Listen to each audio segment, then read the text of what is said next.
Hi, fam bam. You're welcome to the Comms Professional, where we discuss all things communications.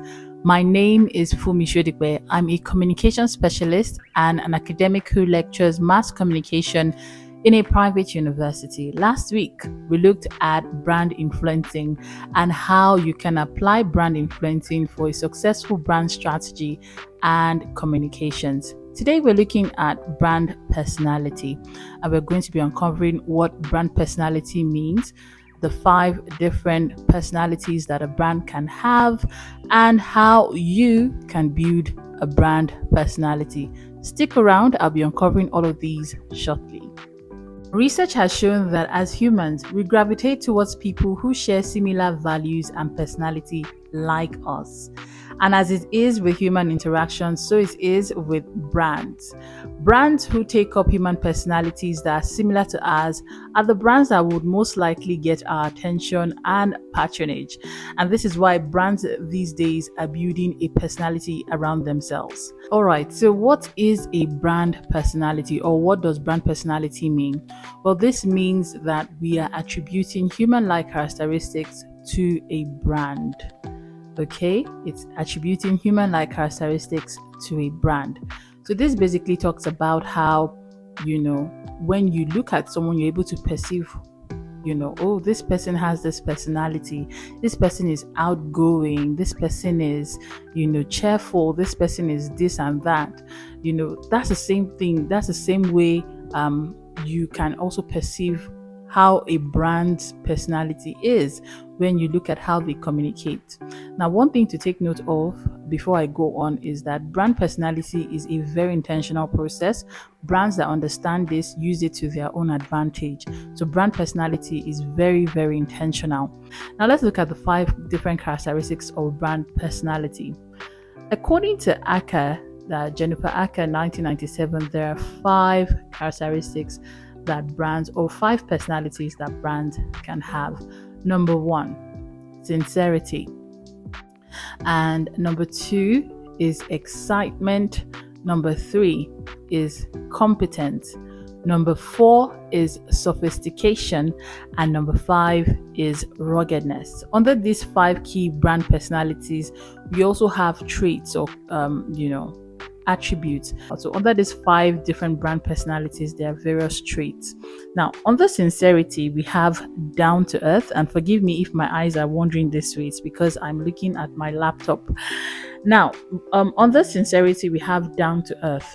Number 2 trait that we have under sincerity is honest.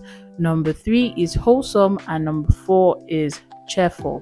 Remember, I said that we have 5 brand personalities, which I've already mentioned.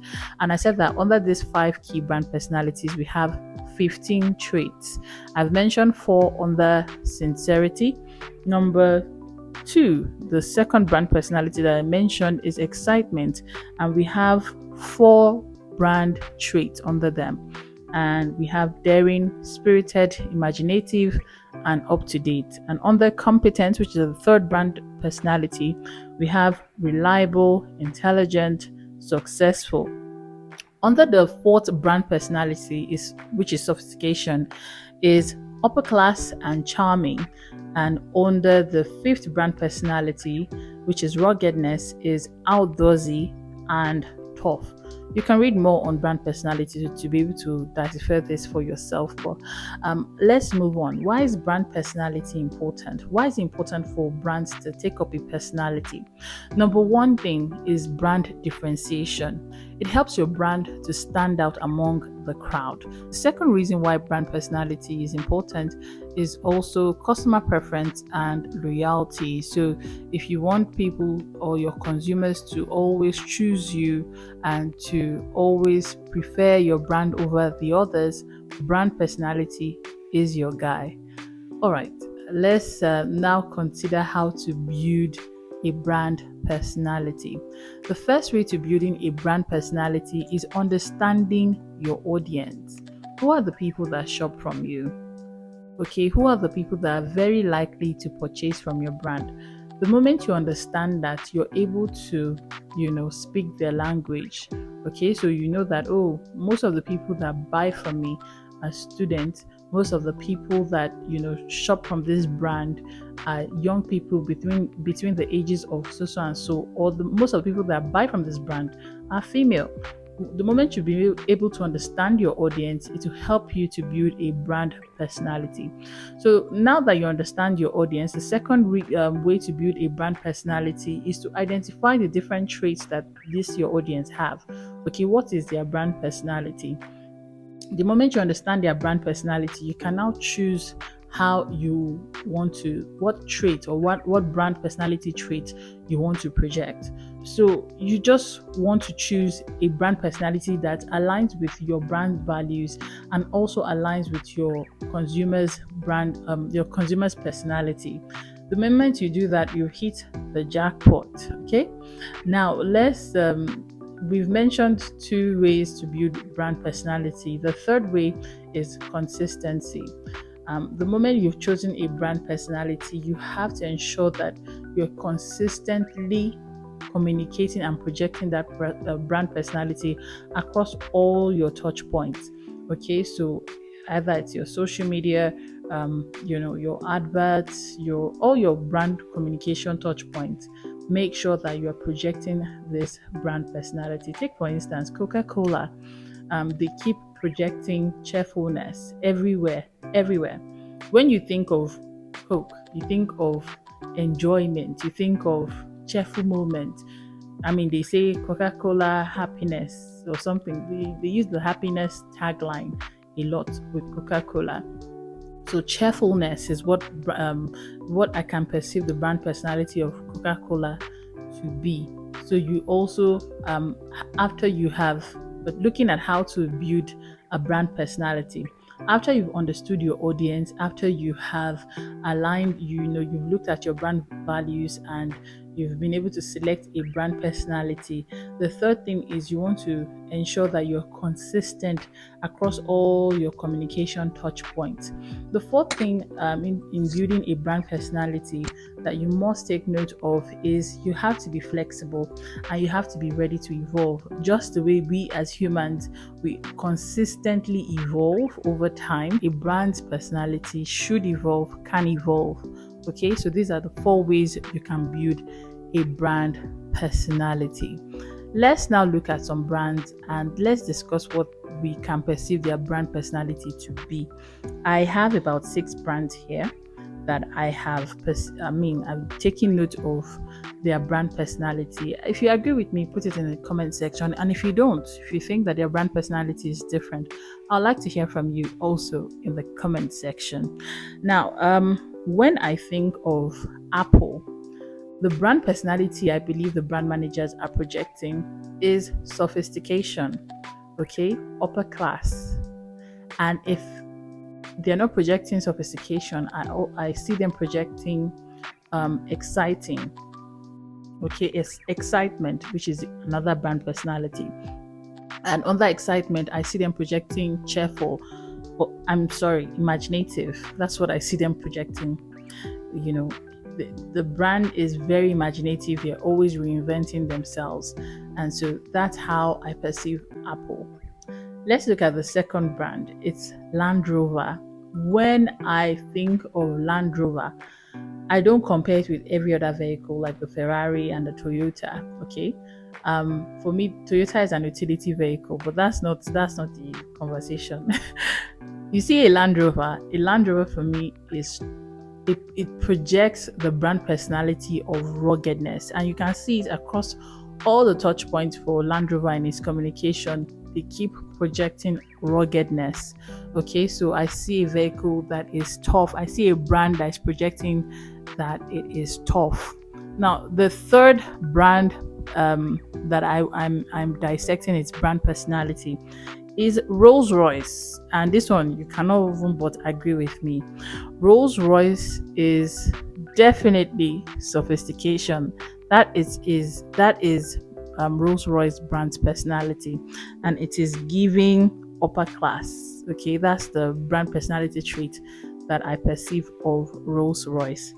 Now let's look at Nokia. When you think of Nokia, you think of ruggedness and it being a tough brand. And let's look at Nigerian brands. So let's look at two banks. And the first is First Bank. Okay. When I look at First Bank, the brand personality that I perceive that they are giving is the brand personality of competence. Okay. There used to be a time in Nigeria's history or banking history where banks would usually fold up. I mean, almost every year you hear of banks folding up. But First Bank is a first generation bank that has stood the test of time. And because they understand that, and they also understand that a majority of their customers are people, the older generation, people who have stayed with them from time memorial, they give the brand personality vibe of competent, of successful. We're successful at this. We've been doing this for several years. Or reliable. I mean, even if you look at the elephant in their brand logo, you're able to tell that this is a brand personality that they're going for. If you look at how they communicate across all their touch points, you can tell that the brand personality of First Bank is competent. My final brand example that I'm giving today is Kuda Bank. I'm in love with this brand because they're very intentional. So for me, Kuda Bank is giving the brand personality of exciting because it also understands those who are its target and its customers. The bank is giving exciting. The brand personality is that is saying it is imaginative and daring. I feel like it's a match with its consumers' personality or their likely personality. I mean, you're looking at the young people who are Kuda Bank's consumers or customers. They're younger people who are more daring, who are more imaginative, compared to the other demographics. And so Kuda has understood this and they are projecting themselves. You can even see it in their brand archetype, in their color, it's playful, it's imaginative, it's daring. Ordinarily, even the fact that it's a digital bank says a lot that it's daring. Okay, so I can see an alignment in the brand's personality and that of its consumer's personality. Yes, and that is it for today. We've considered brand personality. We've mentioned that brand personality is giving human attributes to brands, basically talking about how brands can take up, human personalities. And we've also looked at the 5 different types of brand personality. We mentioned, according to Jennifer Aaker, 1997, there is excitement, there is competence, there is sophistication, there is ruggedness, and there is also, I have to check this one, and there is sincerity. Yes. And we also mentioned that brand personality is important to help a brand stand out in a pool of competition or competitors. And it's also important to build brand loyalty and preference among its consumers or customers. And we've said that the way or steps to building a brand personality is 1, understanding your audience, understanding your target. We also mentioned that the second way to building a brand personality is also evaluating your brand's personality or the personality that you want to identify with and projecting that personality. Okay, and also make sure that that personality matches up with your audience's personality. And then the third way of building a brand personality we mentioned is consistency. You have to consistently project that brand personality that you've chosen over time across all your touch points, across all your brand's touch points. And then the fourth way of building a brand personality that we mentioned is to stay flexible and be ready to evolve just as your consumers are evolving. Thank you so much for listening to today's video or today's content on brand personality. Today's video is brought to you by Doxa Elite Media, a media agency that offers services in marketing, communications, videography, live streaming, and audiovisual productions. I'm running a voiceover masterclass come April 28 and 29. Myself, Nenma Beledike, and Victor Odion, as well as Dr. Rotimi Oladipupo, will be facilitating a voiceover masterclass where we'll be helping participants hone their voice for profit. I'm inviting you to join us come the 28th and 29th of April 2023. You can register on the link in the description or that you can see on your screen. Thank you very much for listening to today's video. See you same time, same place next week. Bye for now.